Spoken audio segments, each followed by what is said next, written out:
আপনারা এতদিন পরে জুলাই সনদে স্বাক্ষর করেছেন। জুলাই সনদে এত তারিখের মধ্যে স্বাক্ষর করতেই হবে, না করলে আপনি ইনভ্যালিডেট হয়ে যাবেন। আমরা তো বলি নাই আমরা জুলাই সনদের রেফারেন্ডামের পক্ষে আমরা প্রচার প্রচারণা করব না। আপনি কি আপনার এই কথা ঢিলে পেটে নিয়ে নেবেন, নাকি জনগণের সামনে দাঁড়াইয়া জনগণের চোখে চোখ রেখে জনগণের জন্য আপনি এই সংস্কারগুলো বাস্তবায়ন করবেন? যদি জাল ভোট থাকে তাহলে ভোট আবার কিভাবে সুষ্ঠু হয়? সেটা আমি ফাইনাল ডিক্লারেশনের পরে, যেটা মানে signed by the returning officer, সেখানে আমি দেখেছি যে ভোটের সংখ্যা 4, তাদেরকে আসলে আনা যায় না খুব বেশি মাত্রায়। তাহলে সেখানে ভাই 61% ভোট কিভাবে পড়ে? ভোট শেষ হলো, লড়াইটি রয়ে গেছে। আজকে বেশ কয়েকটি ঘটনা ঘটেছে। 11 দলীয় জোট তারা নির্বাচন পরবর্তী একটি মিছিল মিটিং করেছে নির্বাচনের পক্ষে বিপক্ষে বিভিন্ন পয়েন্টে। আগামীকালকে সংসদ সদস্যদের শপথ রয়েছে, বিকেলবেলা মন্ত্রিপরিষদের বিষয়ে জানতে পারবো। টিআইবিও আজকে ব্রিফিং করেছে কেমন হয়েছে নির্বাচন, সেইগুলোর ভেতরেও যাব। কিন্তু সর্বপ্রথম জানতে চাই, আপনারা এতদিন পরে জুলাই সনদে স্বাক্ষর করেছেন, এত দেরি হলে কেন তাহসিন রিয়াজ? আপনারা তো জুলাইয়েরই শক্তি।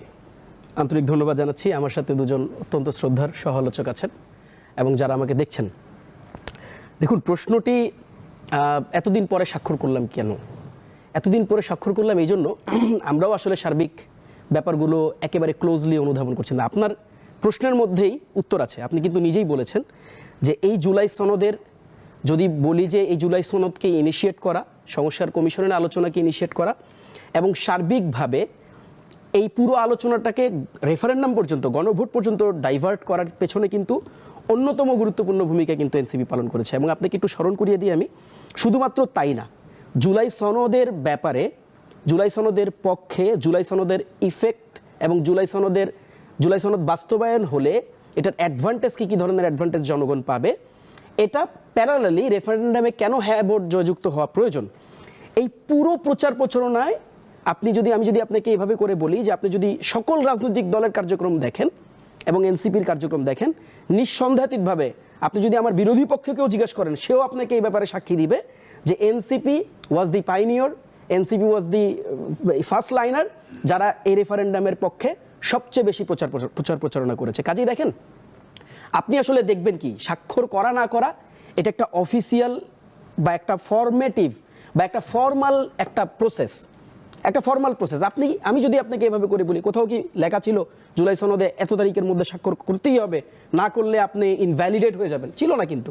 কাজেই দেখেন, আমরা যেটি করেছি, আমরা আমাদের অ্যাকশনে প্রমাণ করার চেষ্টা করেছি যে আসলে আমরা সংস্কারের জন্য কতটুকু নিবেদিত ছিলাম। আমরা আমাদের প্রত্যেকটি পদক্ষেপে আমরা মানুষকে এই মেসেজটি দেওয়ার চেষ্টা করেছি, this is how we really want the changes. তো এই পুরো প্রক্রিয়ায় আমরা জাস্ট স্বাক্ষরটাকে আমরা সার্বিকভাবে সকল দলের অ্যাসেসমেন্ট, সকল দলের কার্যক্রম আমাদের কাছে মনে হয়েছে যে আমরা আরেকটু অ্যাসেস করি। দেখেন, আমরা তো ওই দিনই স্বাক্ষর করতাম, কী কারণে স্বাক্ষর করি নাই, ইভেনচুয়ালি এই আলোচনাটা কিন্তু ইতিমধ্যে চলেই এসছে। আপনি দেখতেই পাচ্ছেন যে রেফারেন্ডাম হয়ে গিয়েছে। রেফারেন্ডামে ঐক্যমত্য কমিশনে বিএনপির মানে যারা ওইখানে পার্টিসিপেট করেছে, তাদের যে বক্তব্যগুলো তারা ওই সময় দিয়েছে, সেই বক্তব্যগুলোর বিরোধী বক্তব্য কিন্তু তারা ইতিমধ্যে দেওয়া শুরু করে দিয়েছে। কাজেই দেখেন, এই পুরো অ্যাসেসমেন্টের মধ্যে আমাদের কাছে মনে হচ্ছে এটার কোনো আইনি বাধ্যবাধকতা তো ছিল না, আমার তো সুযোগ ছিল। এবং মানে আরেকটা ব্যাপার যদি আমি আপনাকে বলি, এই সুযোগ চাইলে অন্য কোনো দলও নিতে পারতো, এখানে কোনো ছলচাতুরতার বিষয় নেই। আমি যে স্বাক্ষর করি নাই এটা আপনি জানতেন না, এটা আমার সহালোচকরা জানতেন না, সবাই জানতেন। কাজেই দেখেন, আমরা তো এটা বলিনি আমরা কোনোদিন স্বাক্ষর করবো না, আমরা তো বলি নাই আমরা জুলাই সনদের রেফারেন্ডামের পক্ষে আমরা প্রচার প্রচারণা করবো না, আমরা তো এই মন খারাপটা করি নাই আসলে, বরং আমরা অন্য সকল দল থেকে বরং এগিয়েছিলাম। কাজে দেখেন, আমার কাছে মনে হচ্ছে বিগ ম্যাটার অফ ডিসকাশন, যে আমরা আসলে পরে করলাম কেন, আগে করলাম কেন। The matter is, the big discussion is, the burning discussion is, এখন আমাদেরকে এই প্রশ্নটা করতে হবে যে যেই জনগণের ম্যান্ডেট দ্বারা হ্যাঁ ভোট জয়যুক্ত হলো, যেই জনগণের ম্যান্ডেট দ্বারা এই যে জুলাইয়ের এত আত্মত্যাগের দ্বারা যেই সংস্কার কমিশনের এতগুলো সিদ্ধান্ত গৃহীত হলো, এই সিদ্ধান্ত গ্রহণে যারা আজকে জিতেছেন, যারা পার্লামেন্টে যাচ্ছেন, তারা আসলে এই সংস্কার বাস্তবায়নের পক্ষে দাঁড়াবেন কিনা, তারা যে কমিটমেন্টগুলো সংস্কার কমিশনে বসে, ঐকমত্য কমিশনে বসে, আমি আপনাকে রেফারেন্স দিতে পারবো সালাউদ্দিন ভাইয়ের বক্তব্যে কি আছে। তিনি নিজে বলেছেন যে এটা একটা জাস্টিফাইড রেফারেন্ডাম এবং লিগ্যাল অ্যাসপেক্টে it's a very right position. আপনি আইনগতভাবে এই রেফারেন্ডাম করতে পারেন। এই রেফারেন্ডাম যারা নির্বাচিত হবে তাদেরকে বাইন্ডিংস দেয়, লিগ্যাল বাইন্ডিংস দেয়। কাজেই এখন আপনার প্রশ্ন, মানে এখন আপনার আলোচনাটা এটার উপরেই দাঁড়াবে যে আপনি কি আপনার এই কথা ঢিলে পেটে নিয়ে নেবেন, নাকি জনগণের সামনে দাঁড়াইয়া জনগণের চোখে চোখ রেখে জনগণের জন্য আপনি এই সংস্কারগুলো বাস্তবায়ন করবেন? আপনি নির্বাচনটা কিভাবে দেখলেন আপনার নিজের চোখে, এই বিষয়টা জানতে চাই। নির্বাচন নিয়ে আলোচনা হয়েছে, সমালোচনা হয়েছে, টিআইবি আজকে প্রেস ব্রিফিং করেছে, সেখানে তারা বলেছে যে ভোট মোটামুটি সুষ্ঠু হয়েছে, আবার সেখানে জাল ভোটও ছিল। যদি জাল ভোট থাকে তাহলে ভোট আবার কিভাবে সুষ্ঠু হয়? টিআইবি আসলে কি বিশ্লেষণ করেছে, এটা কতটা গ্রহণযোগ্য? আপনার চোখে আপনি কতটা স্বচ্ছতা দেখেছেন এই ভোটের ময়দানে? ধন্যবাদ। শুভেচ্ছা জানাচ্ছি আমার দুজন সহ-আলোচক এবং সারা দেশের মানুষকে, ভোটার যারা ভোট দিয়েছেন এবং যারা এই পুরো প্রসেসের ভেতরে ছিলেন, সারা দেশের মানুষ, তাদেরকে শুভেচ্ছা জানাই, অভিনন্দন জানাই। এতগুলো বছর পর যে প্রত্যাশিত নির্বাচন, যে প্রত্যাশিত ভোট, সেখানে তারা পার্টিসিপেট করেছে এবং দিন শেষে এটা বলতে হবে যে একটা গ্রহণযোগ্য নির্বাচনই আসলে হয়েছে। প্রশ্ন তো থাকবেই, যত প্রশ্ন আসলে ওঠে আসলে সাধারণত একটা নির্বাচনে, সেই পরিমাণ প্রশ্ন আসলে ওঠেনি এবং এই পুরো ক্রেডিট আসলে জনগণকে দিতে হবে। এবং যেভাবে আসলে মানুষ ঈদের মধ্যে যেরকম হয় যে রাস্তায় জ্যাম পড়ে যায়, এত 10 কিলোমিটার লম্বা জ্যাম পড়ে গেছে, 20 কিলোমিটার লম্বা জ্যাম পড়ে গেছে, এমন হয়েছিল আগের দিন বা তার একদিন আগে থেকে। তো এই যে একটা উৎসবমুখর পরিবেশে তারা ভোটটা দিল এবং তার মধ্য দিয়ে আসলে আমরা সাকসেসফুলি এই ভোটটা আসলে আমরা পেলাম, এই নির্বাচনটা পেলাম। এই কারণে দেশের সাধারণ মানুষকে আসলে শুভেচ্ছা জানাই, অভিনন্দন জানাই, ধন্যবাদ জানাই। প্রশ্ন ছিল, নির্বাচন নিয়ে প্রশ্ন ছিল, বরাবরই থাকে, এবারও অনেকগুলো প্রশ্ন আছে। নির্বাচন পরবর্তী সহিংসতা নিয়ে টিআইবি যে রিপোর্টটা করছে সেখানে এই বিষয়গুলো রয়েছে। আরেকটা সংস্থাটা সম্ভবত আজকে আরেকটা প্রেস ব্রিফ করেছে, আরেকটা সংস্থা, তারা বলেছে 225টার মতো জায়গায় নির্বাচন পরবর্তী সহিংসতার ঘটনা ঘটেছে। টিআইবি একই রকম একটা ধারণা দিয়েছে যে নির্বাচন পরবর্তী সহিংসতা, এগুলো আমরা আসলে প্রত্যাশা করি না। তবে নির্বাচনের ফল ঘোষণার ব্যাপার নিয়ে কিছু জায়গায়, আমি নিজে একজন প্রার্থী ছিলাম, ফলে আমার দেখার সৌভাগ্য হয়েছে, নির্বাচনের ফল ঘোষণা নিয়ে আসলে কিছু প্রশ্ন আছে। আমার নিজের আসন নিয়েও আমার আসলে প্রশ্ন আছে।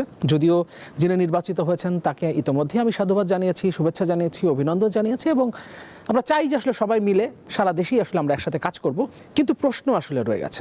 ধরেন কোনো একটা সেন্টারে ভোট কাউন্টের সময় হয়তো যে সংখ্যাটা আসলে আমি দেখেছি, আমার নিজের ভোটের কথা হলো, আমি যে সংখ্যাটা দেখেছি ক্লোজ টু 300, সেটা আমি ফাইনাল ডিক্লারেশনের পরে, যেটা signed by the returning officer, সেখানে আমি দেখেছি যে ভোটের সংখ্যা 4 এবং আসলে প্রশ্ন করার আর সুযোগ নাই, কারণ সেটা ডিক্লারেশন হয়ে গেছে। এবং আমরা এরকমভাবে বিভিন্ন সেন্টারে আসলে আমি যেটা দেখেছি যে ভোটের সংখ্যাটা ফাইনাল ডিক্লারেশনের সময় চেঞ্জ হয়ে গেছে এবং সেটা হয়েছে ছোট দলের প্রার্থী। আমি একটা ছোট দলের প্রার্থী বলতে হবে, ছোট দল এই কারণেই যে ধরেন এখানে বিএনপির প্রার্থী ছিল, জামাতের প্রার্থী ছিল, ফলে আমাদের ভোটগুলো কেন জানি না আসলে সেন্টারে আমরা আসলে যে ধরনের ডিক্লারেশনগুলো পেয়েছি বা সেন্টারে আসলে যে ধরনের ভোট আসলে আমাদের ওই সেন্টার আসলে পড়ার কথা, সেই সংখ্যাটা ফাইনালি আসলে ডিক্লারেশন আমরা পাইনি।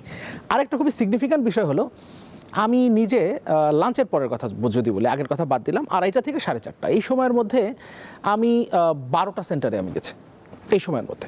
এবং এই সময়ের মধ্যে আমি যখন গেছি তখন আমি যেটা দেখলাম সেটা হলো যে ধরেন ভোট কেন্দ্রে ভোটার একদম নাই বললেই চলে। এমনও হয়েছে যে আমি ঢোকার পরে আমি ঠিক বুঝতে পারিনি যে আসলে প্রিজাইডিং অফিসারকে, কারণ প্রিজাইডিং অফিসার মাঠের মধ্যে ঘোরাফেরা করছেন, কারণ আসলে ভোটার নাই, যেহেতু তার কাজ নাই, তিনি মাঠের মধ্যে আছেন। যাই হোক, প্রিজাইডিং অফিসারদের সাথে কথা বললাম। ধরেন কোনো একটা সেন্টারে হয়তো 2700 ভোট আছে, সেখানে ভোট কাস্ট হয়েছে আপনার 735, এটা ধরেন 3:30টার কথা, 3:30টার সময় 735 ভোট কাস্ট হয়েছে। এবং তখন আমি বললাম যে আসলে ভোটার নাই কেন? উনি বললেন যারা ভোট দেওয়ার সকালে দিয়ে গেছে, লাঞ্চের পর থেকে বা দুপুরের পর থেকে ভোটার 1-2জন করে আসছেন। এমন কোন একটা যে সেন্টারে আমি সবার শেষে গেছি, সেখানে আমি সম্ভবত 4:10 আমি ঢুকেছি, 4:30 পর্যন্ত তারা ভেতরে ভোটারদেরকে ঢুকিয়েছেন। 4:30টার সময় যখন তারা ডিক্লেয়ার করে গেট বন্ধ করলেন, সেই সময় পর্যন্ত আমি আসলে সেন্টারে ছিলাম। সেই সেন্টারে আমি এক্স্যাক্ট সংখ্যাটা না বলতে পারলো, অ্যারাউন্ড 3000 ভোটার সেখানে ভোট কাস্ট হয়েছে 1300 সামথিং। এটাই আসলে, কিন্তু আমি জাস্ট দুটো জায়গার কথা বললাম। আমি লাঞ্চের পর থেকে বলছি এই কারণে যে তারপরে তো আর বিকেল 5টার পরে তো আর কেউ নিশ্চয়ই ভোট দেয় নাই। 3900 সামথিং ভোটার, সেখানে আপনার 1312 জন ভোটার ভোট কাস্ট হয়েছে, এটা আমি পেয়েছি। সেই ভোট শেষ পর্যন্ত আমরা দেখলাম যে 61% ভোট কাস্ট দেখানো হয়েছে।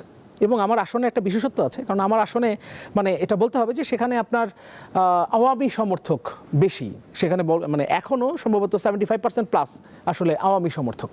তো একটা বিষয় হয়েছে যে আমরা সেখানে আসলে আওয়ামী লীগের ভোটারদেরকে ভোট কেন্দ্রে নেওয়ার জন্য, যারা আওয়ামী লীগ সমর্থক তাদেরকে ভোট কেন্দ্রে নেওয়ার জন্য অনেক চেষ্টা করেছে, কিন্তু শেষ পর্যন্ত যেটা দেখা গেছে প্রত্যেকটা জায়গাতে আমরা যখন শেষ পর্যন্ত যোগাযোগ করার চেষ্টা করেছি আমাদের লোকজনের কাছে, তখন তো বলছেন আসলে আওয়ামী লীগের লোকজন ভোট দিতে আসতেছে না বা আসে না, বা তাদেরকে আসলে আনা যায় না খুব বেশি মাত্রায়। তাহলে সেখানে ভাই 61% ভোট কিভাবে পড়ে? কিন্তু একটা বিষয় যে আমার যেখানে আমি 293 ভোট আমি জানি যে আমি 293 ভোট পেয়েছি, সেখানে যেহেতু ফাইনাল ডিক্লারেশন 4 আসলো, ওখানকার ওই ভোটটা যদি আসলে আমি 293 যদি আমি ফাইনাল ডিক্লারেশনে পেতাম, তারপরেও যে আমি আসলে ওই আসনে জিততে পারতাম, বিষয়টা তেমন না। ফলে আমি যেটা বলছি সেটা হচ্ছে যে যেই ইরেগুলারিটিসগুলো আমার চোখে পড়েছে, তারপরেও এটা ফলাফলে কোনো প্রভাব ফেলতো সেটা আমি বলছি না। কিন্তু হতে পারে যিনি প্রথম হয়েছেন, যিনি দ্বিতীয় হয়েছেন আমার আসনে, তাদের মধ্যে যে ভোটের ব্যবধান, সেখানে কোনো ইম্প্যাক্ট পড়তে পারে। কারণ আমার এই ভোটটা নিশ্চিতভাবেই কোনো একটা বাক্সে তো গেছে। ফলে সেখানে কিন্তু একটা আমি হয়তো বা সেখানে জয়ী হতে পারবো, এটা আমি বলবো। এই কারণে আমি হয়তো সেটা নিয়ে মাথাও ঘামাচ্ছি না। কিন্তু এটা ভোটের রেজাল্টে আমার জেতা না জেতার ক্ষেত্রে হয়তো কোনো প্রভাব ফেলছে না, কিন্তু আলটিমেটলি যেখানে সেই রেজাল্টে হয়তো বা কোনো না কোনো প্রভাব হয়তো ফেলতো।